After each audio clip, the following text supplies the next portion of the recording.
Étienne était un homme de la terre, un roc sculpté par le labeur et le soleil mordant du massif central. Ses journées se déroulaient au rythme immuable des saisons dans le hameau isolé de Roche-Noire.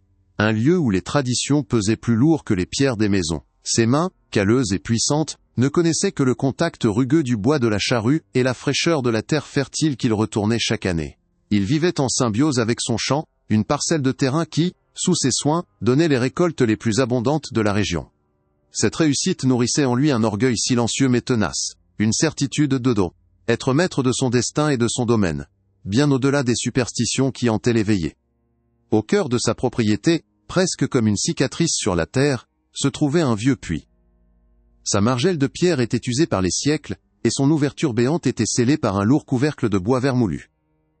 Personne au village ne se souvenait de l'avoir vu utilisé. Il était une relique d'un temps oublié, une présence silencieuse et inquiétante. Les anciens disaient que ce N était pas de l'eau qu'il fallait y chercher, mais des échos d'un autre monde. Ils le décrivaient comme une oreille tendue vers les entrailles de la terre, un conduit direct vers des profondeurs que l'esprit humain ne devait pas sonder.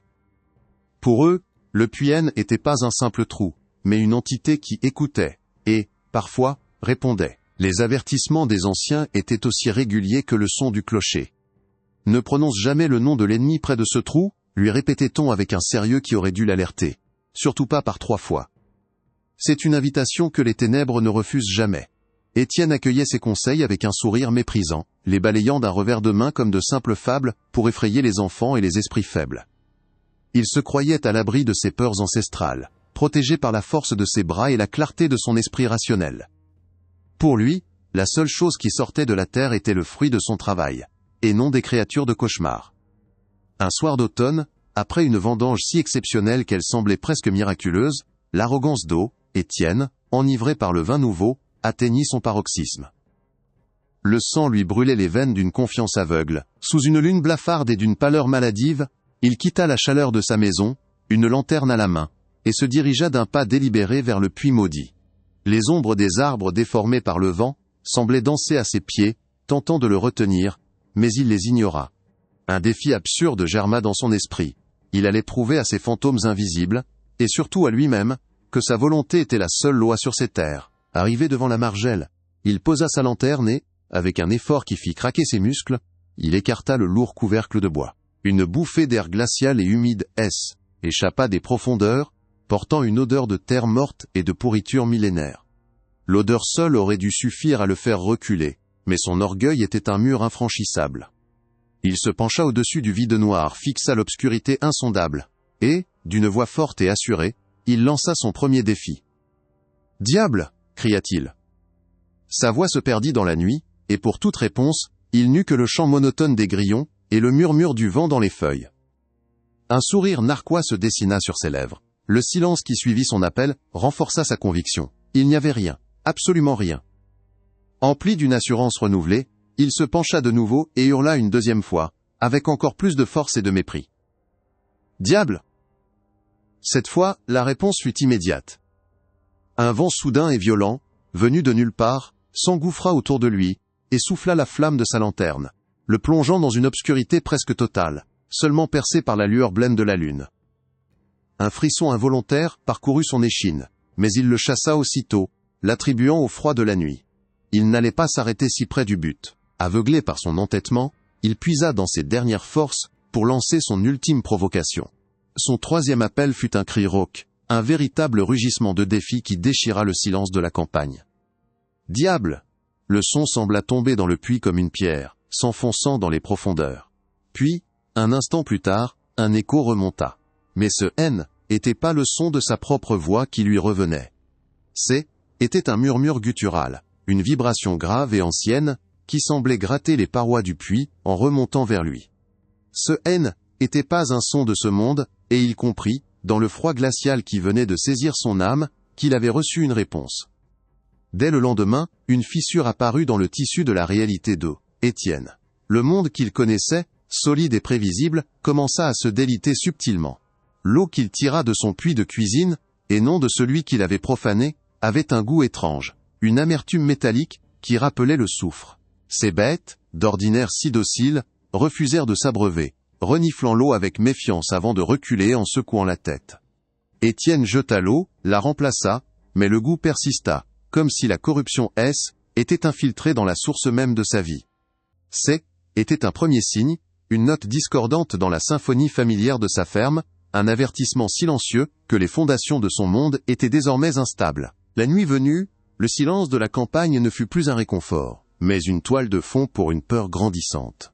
Allongé dans son lit, Étienne entendit des pas. Lents, lourds, comme ceux d'un homme traînant des pieds dans la terre sèche. Ils faisaient le tour de la maison, s'arrêtant parfois sous sa fenêtre avant de reprendre leur ronde macabre. Son cœur battait à rompre sa poitrine. Se saisissant d'un tisonnier, il ouvrit brusquement la porte, prêt à affronter un vagabond ou un voleur. Mais il n'y avait que la nuit, immobile et vide. La lune éclairait un sol parfaitement intact, sans la moindre empreinte. Le vent lui-même semblait retenir son souffle. Il n'y avait personne, et pourtant, il savait qu'il était plus seul. Avec le passage des jours, l'arrogance d'Étienne se mua en une inquiétude maladive, un froid qui ne dépendait plus de la saison. Les phénomènes gagnaient en audace et en proximité. Les pas nocturnes étaient désormais accompagnés de coups secs et impatients frappés à sa porte. D'abord un coup, la nuit suivante, 2, puis 3. Chaque série plus forte, plus insistante que la précédente. Chaque fois, il se précipitait pour ne trouver que le vide. Il commença également à voir des choses du coin de l'œil, des silhouettes sombres et fugaces, qui se tenaient à la lisière de son champ, ou dans l'encadrement d'une porte. Des formes qui se dissolvaient dans l'air, dès qu'il tournait la tête pour les affronter. La terreur atteignit son paroxysme lorsque la menace franchit le seuil de sa maison, s'invitant dans l'intimité de son foyer. Une nuit, alors que le silence était si profond qu'il pouvait entendre le sang pulser à ses tempes, un nouveau son le glaça jusqu'aux os.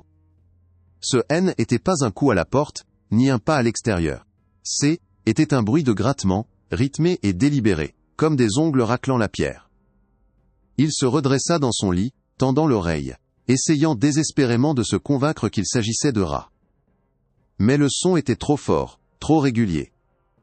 Et il venait de l'intérieur des murs de sa propre chambre. La chose était plus dehors à essayer d'entrer. Elle était déjà là, avec lui. Épuisé, les yeux cernés par des nuits sans sommeil, Étienne ne pouvait plus supporter la solitude de sa terreur. Son orgueil, autrefois un rempart infranchissable, était plus qu'une ruine émiettée par la peur. Le son des ongles, grattant la pierre de ses propres murs, avait brisé les dernières parcelles de sa rationalité. Il n'y avait plus de place pour le doute, seulement pour une certitude glaciale. Au milieu de la nuit, il quitta sa maison comme un fugitif, traversant les champs sous le regard indifférent de la lune, et alla frapper à la porte de la seule personne qui pouvait encore l'écouter. La vieille Adèle, la doyenne du hameau, celle dont il avait si souvent moqué les superstitions. La porte s'ouvrit avant même que son poing ne l'ait touché une seconde fois. Adèle se tenait dans l'encadrement, une petite femme, voûtée par les années. Une lanterne à la main. Dans ses yeux profonds et sombres, Étienne ne vit aucune surprise, aucune curiosité, mais seulement une profonde et ancienne tristesse, comme si elle l'attendait depuis toujours. Il entra dans la petite pièce, qui sentait les herbes séchées et la cire d'abeille, un sanctuaire de savoir ancestral. Incapable de rester debout, il s'effondra sur une chaise près de l'œuf, âtre éteint, et, d'une voix brisée qui, était plus la sienne, il confessa son acte d'orgueil près du puits, les appels insensés, et la terreur qui avait suivi. Adèle écouta sans l'interrompre, son visage une carte de rides impassibles. Quand Étienne eut fini, le silence s'installa, lourd et pesant. Enfin, la vieille femme soupira, un son comme le froissement de feuilles mortes. Insensé, siffla-t-elle, sa voix rauque, mais tranchante comme un éclat de silex. Tu crois avoir défié le diable des sermons du curé? Pauvre fou, tu appelais une chose bien plus ancienne, une faim, qui dormait sous tes pieds. Ce n'est pas le malin que tu as invité, c'est l'ombre du puits. Le nom, prononcé dans la quiétude de la chaumière, sembla aspirer toute la chaleur de la pièce, laissant derrière lui un froid de sépulcre. Elle lui expliqua alors la nature de cette entité. L'ombre du puits était pas un démon venu des enfers, mais un tourment né de la terre elle-même, une accumulation de désespoir et de colères oubliées, qui, étaient cristallisées dans cette faille obscure. Elle se nourrissait d'une seule chose, l'orgueil des vivants, l'arrogance de ceux qui se croient maîtres de ce qui ne leur appartiendra jamais. En la défiant, Étienne n'avait pas simplement commis un blasphème. Il était présenté comme un banquet, offrant sa suffisance en pâture. L'entité ne tue pas, elle consume.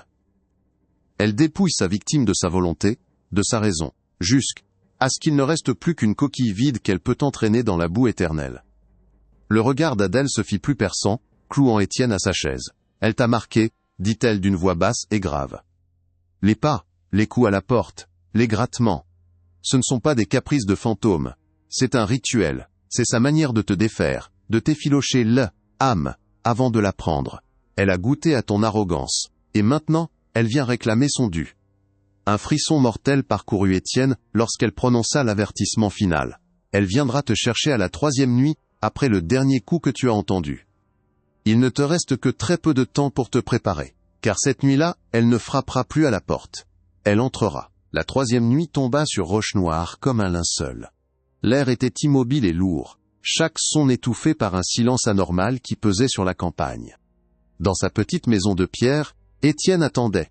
La peur, une bête froide et patiente, était assise à ses côtés. Il avait barricadé la porte, non par espoir que cela puisse arrêter ce qui venait, mais par pur réflexe d'homme vivant. Chaque craquement du bois de la charpente, chaque murmure du vent dans la cheminée, était une annonce, une promesse, de l'horreur à venir. Il-N était plus l'homme arrogant qui avait défié les ténèbres. Il-N était plus qu'un cœur battant dans une coquille de chair, priant pour voir l'aube. Se remémorant les paroles précises et urgentes d'Adèle, il commença le rituel. Lentement, avec des mains tremblantes qui trahissaient la tempête en lui, il retira sa chemise de travail, rêche et imprégnée de l'odeur de la terre et de sa sueur. Il la retourna, exposant les coutures rugueuses et les fils effilochés, puis la renfila. Ce geste simple était un acte de profonde humilité. Il ne s'agissait pas de se cacher, mais de se transformer, de devenir méconnaissable aux yeux de l'entité. Il-N était plus Étienne le propriétaire orgueilleux, mais un anonyme, une âme perdue cherchant refuge dans les anciennes traditions.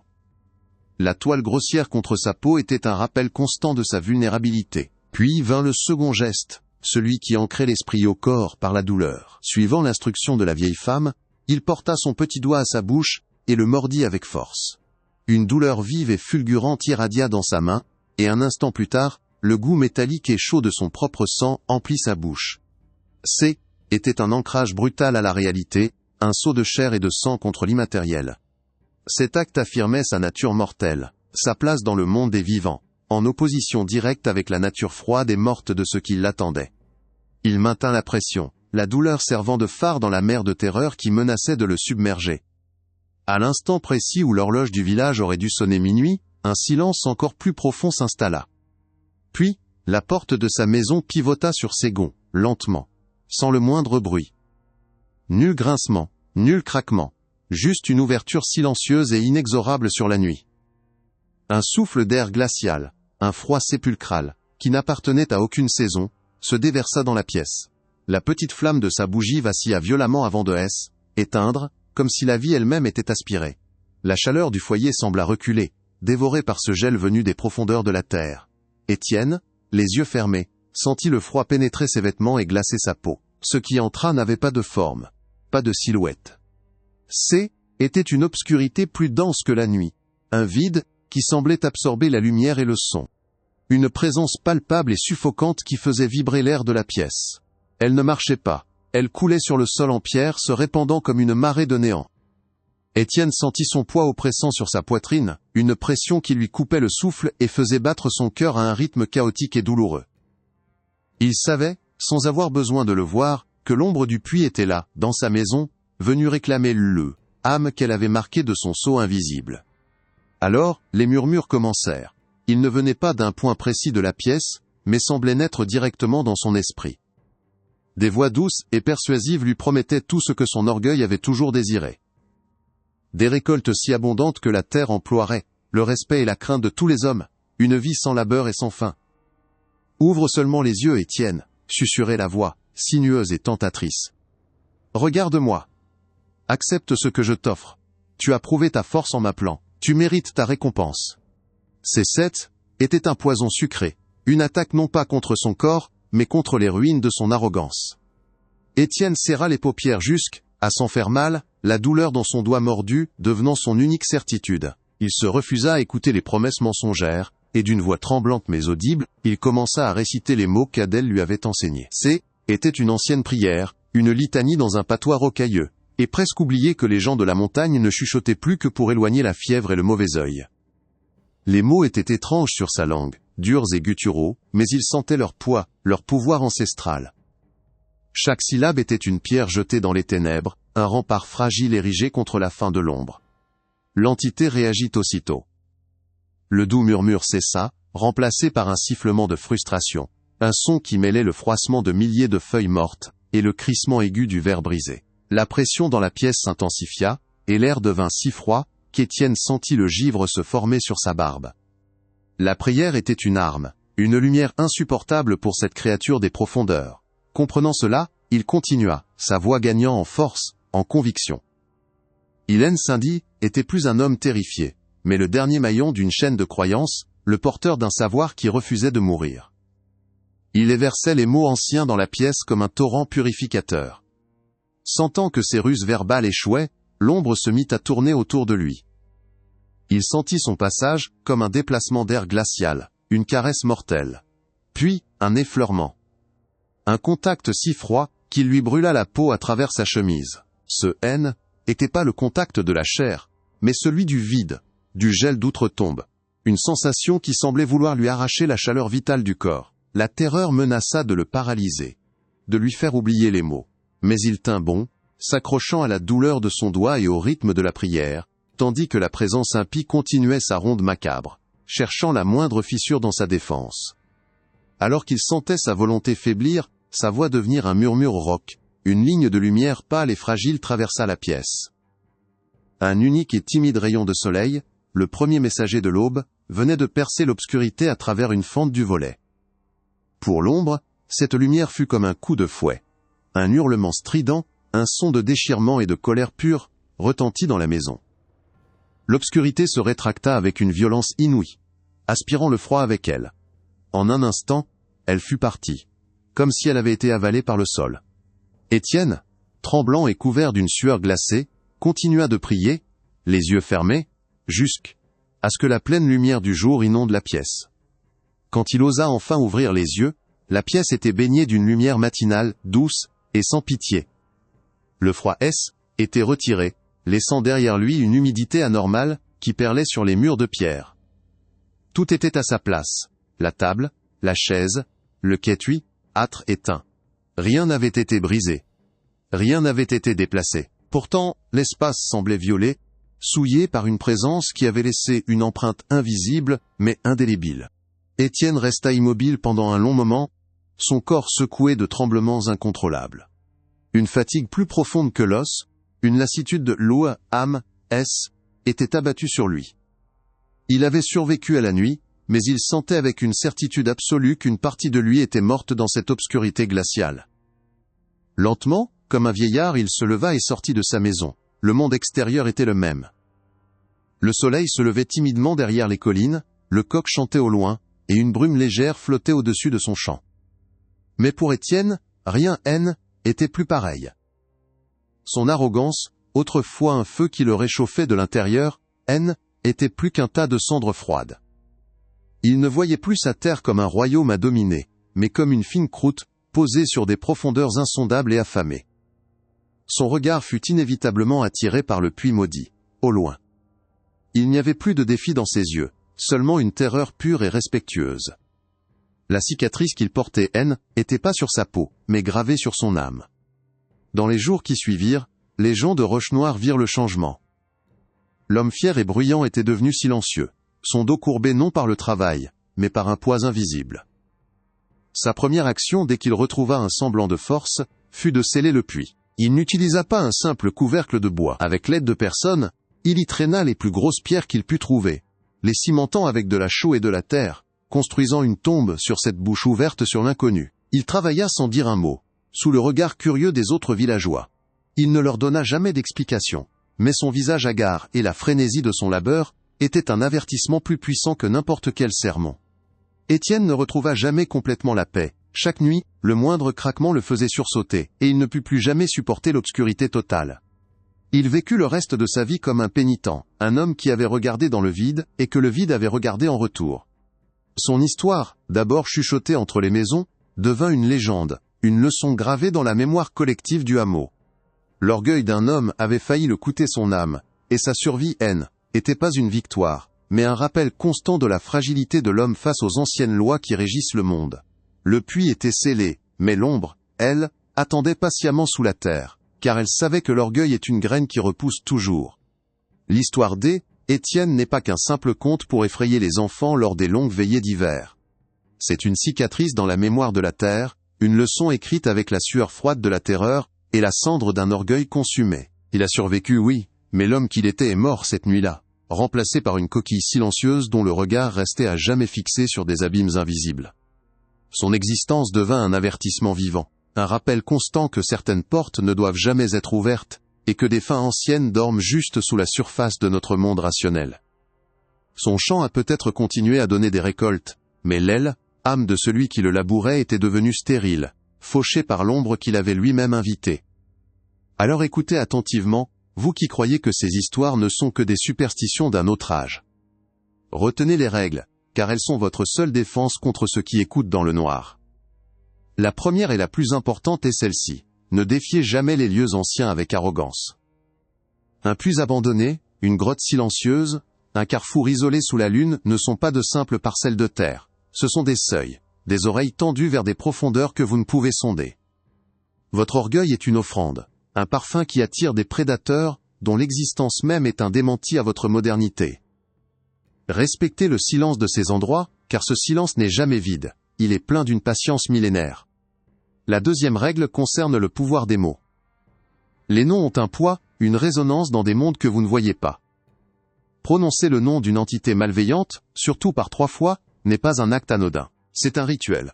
Une signature au bas d'une invitation que les ténèbres ne déclinent jamais. Si, par malheur, vous sentez qu'une présence a répondu à votre folie, souvenez-vous des gestes de survie.